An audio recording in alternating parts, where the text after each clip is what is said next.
Welcome back to Sledgehammer Horror, guys. I am Ken Sledge, and let's talk horror. Now, today I'm joined by the amazing Eric of Hey Internet. Eric here. How you doing today, brother?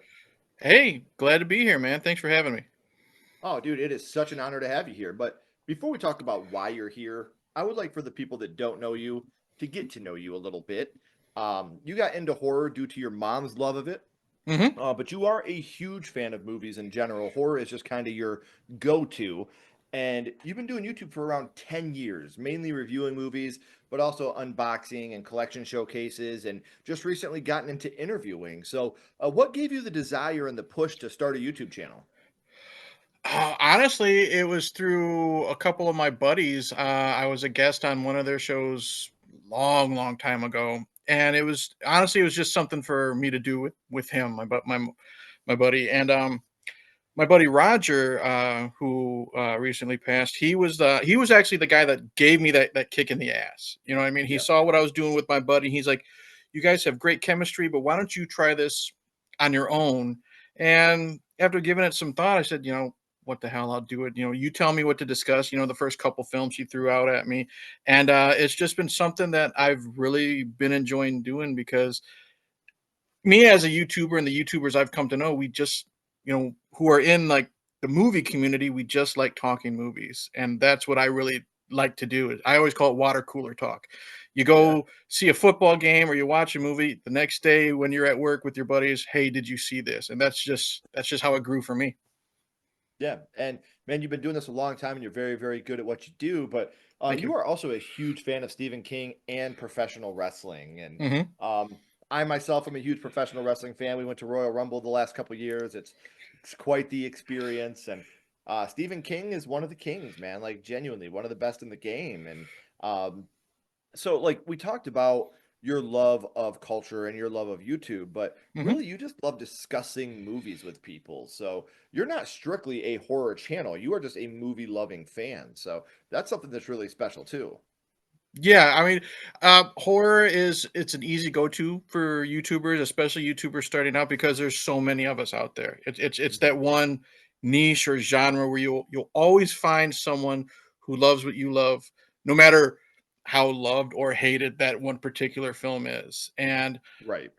that's an easy place to start, but me in general, like I said, I just love movies. So I started with horror, but I'll talk a drama, a comedy, sci-fi, what have you. Like I said, I just love running my mouth is an easy way to say it. And I just hope people listen type of thing. See, and I love that because I think that especially like you said, when it's something that you're so passionate about and something that you love so much, it makes it that much easier. hmm Um, but with you, you didn't write yourself into a corner. If I'm like, hey, I'm Sledgehammer Horror and I'm going to talk about the Avengers, people are going to be like, what the? Are you serious? Right. So that's what I love about what you do is your ability to talk about any movie or any subgenre or any genre at any time. And I actually think that's really brilliant. Well, I appreciate that. That's another thing I like as a YouTuber is getting positive feedback like that. Doing it 10 years, it hasn't been an easy 10 years. There's been slumps, you know what I mean? You're a content creator. There's a lot of times when you put a lot of time and effort into a video and you get 20 views, no comments, two thumbs up. But that's why I've always said personally, and this is just me speaking, just keep it a hobby. You know what I mean? Don't Hmm. force yourself to do this because then honestly, it'll feel like a chore. Your You'll hate viewer it. yeah, you'll hate it. Your viewers will tell, "Oh, wow, he really wasn't into doing this video," type of thing. Do it when Right. you wanna do it. Keep it fun, keep it interesting, but, just also keep it a hobby because you don't want something you love, like, that's why you and I are on YouTube and we've been doing it for so long. You don't want to lose that passion, and it does happen, so I completely agree with you because once you lose that passion and that desire, it's very hard to get it back. oh, yeah, absolutely. So, for you to talk about all the horror movies that you love on the channel and, for you to be such a horror fan, Eric, horror had to start for you somewhere. So Mhm. now, my friend, I would like to go back to the past and talk about what got you started in the horror genre, your first horror movie. And Eric, the first horror movie you watched was In completion, I will be honest to say the first horror movie I ever saw was Gremlins. what an amazing movie. A movie that we watch every single year. Christmas time. We're Hmm. always going to throw in Gremlins. It's a movie that means a whole lot to the Sledge family. So, do you remember about how old you were when you had seen it for the first time? Okay, I was born 81. It came out 84, which that's just a fantastic year for movies in general. I didn't see it in theaters. It was one of those dad had it on, VHS, recorded off of HBO type of things, for the Hmm. youngins, they won't understand. But I You was always miss the probably first 5 minutes of the movie. exactly. But I'm gonna say between 6 and 8 years old, a little Which is ballpark. This is one of, I think, the best gateway horror films, to get you into Hmm. horror at a young age. And that's the perfect age, I think, to watch this movie because it's not so scary that it's going to put you down, but it's Correct. scary enough to give you a respect for the genre. Oh, absolutely. And what's great is as an adult, because like you said, I also watch it every Christmas. But as an adult, as you grow older with more and more of these viewings, you can also see what, wow, a lot of this stuff isn't for kids. Because Right. it's got its goofy stuff. The Gremlins, they act, they act real goofy at the bar, doing this, playing the pranks. But then there's a lot of dark stuff. That you're like, wow, I didn't get that at 6, 7, 8 years old, but at 13, 14, 42, wow, Oh, that's in this film. And this is a film that I watched as a kid. like That Kate's it's story. yeah, that's some heavy shit, dude. And what I like about it is this is the movie that Joe Dante is my favorite director. It Yeah. pulled me into his world. And I'm just like, I see with him, he has this perfect mixture of the dark stuff, the scary stuff, the goofy stuff. It's just there's not that many films of his that I'm just like, eh. But he's just one of those, like, I can make it for kids, but I can also make it for adults, and I can also get people to think. You know what I mean? Like with Kate's story, it's like, wow, now you understand why a lot of people don't celebrate Christmas, why it is a depressing time, and especially for her. Oh, and I'll say it happens for a lot of people like that too. Hmm. So we know, this is like you said, it's an up movie, but it's a very heavy movie. So Hmm. do you remember which scene it was, Eric, that affected you the most? Um, I know the scene that the one that has always sat with me is it's the scene where Billy, he's Stripe has already escaped the house, and Billy's on the chase, and they're at the YMCA. And what I always love this, it's perfect for me. Like when I first saw it as a kid, and it's one of those scenes that as an adult now I'm always looking forward to. It's You got the tension because he's in the dark. You don't hear anything. It's just Billy walking, the footsteps on the floor, and then out of nowhere you get a great jump scare with the fire alarm. You know what I mean? And you think that's going to be it. You're wondering what's going on, and then suddenly, right before he pulls down that lever to stop it, it turns off, and you hear Stripe sneeze. So you're waiting for it. Okay, where's the fucker at? And again, we get another really good jump scare when he jumps out of that box on the wall, the fuse box or whatever you'd call it. So you have two great jump scares. Billy's down on the ground, and you have again these are great animatronics. It's a lost art. It really is. It's a lost art. You have these great like little animatronic of Stripe just kind of bouncing towards Billy. He scratches him. You have continuity because for the rest of the movie, I'm a big OCD person with like continuity. He's got those scratches on his sweater. You have that great close up of Gizmo, and it's literally like 1 second. He's looking right in the screen. He yells, and you hear the splash. You see Stripe going down. He's plugging his nose like a kid would, and then you just see the bubbling of the water, the green and the smoke and all that. And I've always loved that, but as an adult, why it still sticks with me is you have that score. I think it's Jerry Goldsmith. I'm not sure, but he's always great. You have the theme song, but I love this score because it sounds like the score itself is telling the viewer, "Uh-oh." And if you know, you know exactly what I'm talking about. And Billy's slowly walking out. You know what I mean? Like he's like, "Okay, we done fucked up." You know what I mean? And then you just have him running out, and then you just have the lights through the doors, and then you already hear the laughter.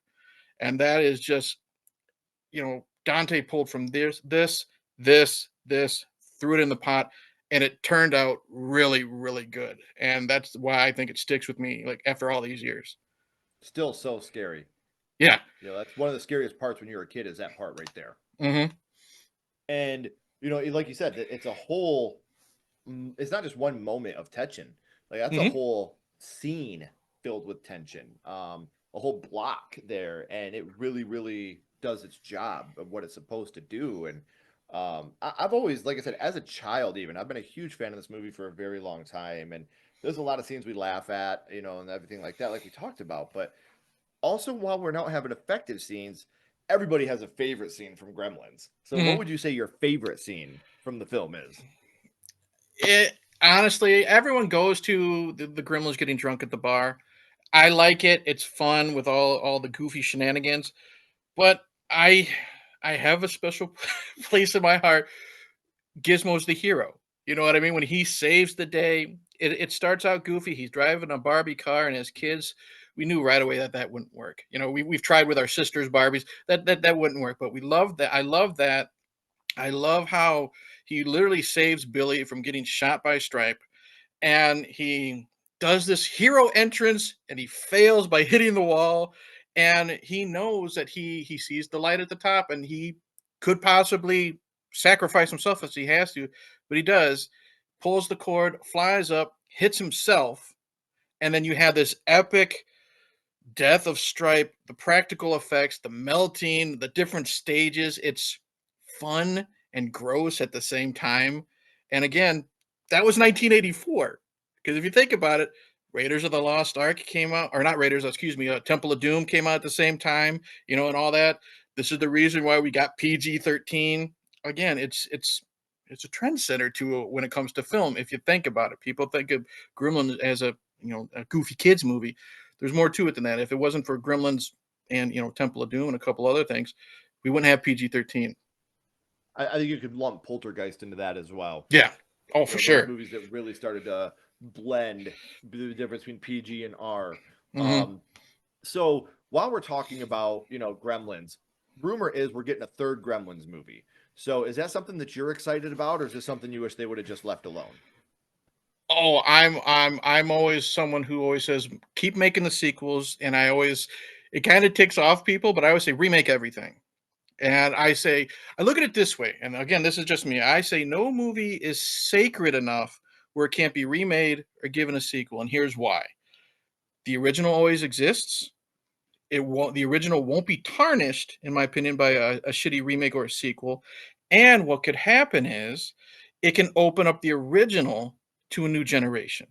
So if we get Gremlins 3 and God, fingers crossed it is good. You know what I mean? If Joe Dante is involved, I'm not worried. But it can open up like someone my daughter's age. She's 12. Okay. Let's just say it comes out when she's 13, 14, and it's something she really enjoyed. And if she'd never heard of the original, she'd go back and watch it. You know what I mean? So it would help that interest, that buzz be created for an original film. So I'm very hopeful. I'm very interested. Excited. It depends on how it's done. If it's practical and animatronics, I'll be very excited. If it's CGI, I'm still going to see it in the theaters, but my expectations might be a little low. I can understand that too, Hmm. 100%. Now the only way I will disagree with you, I don't think you Hmm. should ever remake Back to the Future. To me, that's sacred. Well, Don't. well, here's how I look at it. I mean, I understand when people would say, "Why would you want to?" Back to the Future is a perfect film, beginning, middle, and end. It really is. It's lightning in a bottle. It really is. But I always look at it. Worst case scenario, you waste 2 hours on a shitty movie. You know what I mean? Yeah, It doesn't and, affect and the I original. and I totally do. I agree with that. It doesn't take anything away from the original, but Hmm. please, just please, not Back to the Future. That's Yeah, all I'm there's asking. there's no reason to do it. Absolutely, but if Yes. they did, I'm not gonna pull my hair out and old man yell at a cloud. You know what I mean? I'm gonna be Right. like, Right. I'm gonna spend my however much it costs at my local theater or wherever I'm at. I'm gonna sit down, hopefully enjoy it, and if I hate it, I wasted 2 hours and you know 10, $12. Right. We've No, and wasted I get that. as a horror fan, and we're collectors. We've wasted a lot more money and a lot less. You know Right. what I mean? Right. Totally. I do agree with. Yeah. Um, but we've talked about Gremlins being your first horror movie, Eric, and what Hmm. that means to you. But I do want to throw a little bit of a curveball at you here for a second. Sure. My little buddy Ghostface is here, and he has a question for you. Okay. What's your favorite scary movie, Eric? What is your Oh, favorite horror movie of all time? my favorite horror movie of all time is the original Pet Cemetery, 1989. Nice, man. Yes. So many reasons. The theme of loss. I'm a sucker for the short story The Monkey's Paw, the practical effects, the performances of more than just Fred Gwynn. He is that movie, but there are a lot of good performances. The sense of dread, the way Mary Lambert can work a camera, the soundtrack, Timmy Baterman and Zelda. Me and my friends say those are two characters that scared a generation. You know what I Yep. mean? And rightfully so. And then Zelda, again, especially, is what nightmares are made of. exactly. And it's just one of those, and it's one of those movies that affects me more now as a parent. You know what I mean? But it's one of those where you understand why the protagonist did it. It's like for a lesser movie, it's like compare Lewis Creed to Lance Henriksen in Pumpkinhead. The loss of Mhm. a son, it's going to cause death, destruction, murder. It's not going to end good, but there is that one chance. And then by the end of the movie, Lewis has lost everything. It didn't work with Gage. His wife is now gone. Pascal's telling him, "Don't do it," and he's just like, "Well, I waited too long. It'll work this time." You know what I mean? And you you know it's not going to, but you understand why he's doing it, and it's just all that stuff mixed in that big melting pot is just for me. Uh, that's why I love it so much, and I couldn't tell you for how long, but it's been decades. And Pascal genuinely is like a guardian angel in this movie. Oh yeah, he's the good So, guy. He is. yeah. I always say he's the good guy, and to a lesser extent, I hate to say, Judd's kind of the villain. Yeah, she's the one that Beyond told him about the Pet exact Cemetery. he's been living in whether you get rid of the remake and the prequels and all that stuff. He tells the story of Timmy Baterman, so he knows he's dealt with it many times. His dog, Timmy Baterman, he didn't have to tell Lewis, "Oh, I'll Right. take you down there sometime." He's like, "Oh, it just goes to the swamp. You don't want to go down there." But even though the power of the burial ground got into him, he still didn't have to do it. I completely agree with you. Mhm. 100% agree with you. And it sucks because we love him. We love Judd. Exactly. But He's Judd, this you messed kindly this one old. up, buddy. And it's perfect. Him and Lewis, he is the old man you'd want to go hang on the porch with, have a few beers, shoot the Mhm. shit till you got to stumble home. He really is. He is that friendly 100%. father or grandpa figure, and it's just he knew he fucked up. He tried to fix it, and he failed. I agree, and I love it. I still do love it. Like the innocent, the guy that you're rooting for, really in the movie, is one of the bad guys, Mm-hmm. essentially. Mm-hmm. Um. So man, I've had an amazing time talking to you, Eric, about all the things that you've worked on in your first horror movie and your favorite horror movie. And I should have said this at the beginning, guys, but I have all of Eric's links down in the description. So Thank make you. sure you're following him on social media. Make sure you're subscribing to his YouTube channel as well, so you can become a part of that family if you are not already. So before I let you go, Eric, we always bounce back to the same question. We're Sure. going to go back to Gremlins. Mm-hmm. And what we're going to do, my friend, is rank this movie on a skull count. Now, we're not ranking on acting, production, score, direction, nothing like that. We're not being critics. Mm-hmm. All we're doing is ranking this movie on how much it affected you on your first viewing. So, zero skulls being not effective, five being extremely effective. You can use half and quarter skulls anywhere in the middle. Mm-hmm. Eric, what would your ranking of Gremlins be? Well, let's see here. I have it down here. This wasn't planned. I just haven't, cleaned up my room yet.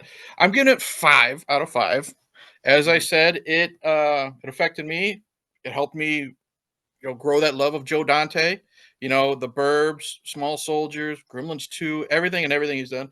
I still have this from my childhood. That's It is awesome. 19. I don't know. The tag isn't there, but it's still squeaks.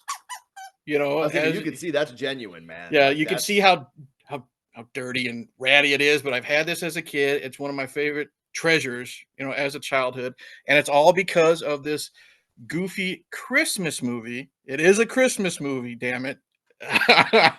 It is a Christmas movie, but 5 out of 5 from not just the fun factor, the scare factor, everything involved, and just how much and how long I've loved this movie, and now my daughter loves it too. So that's the added bonus. my daughters love Gizmo. So we Mhm. have a little gizmo that you turn on and it does the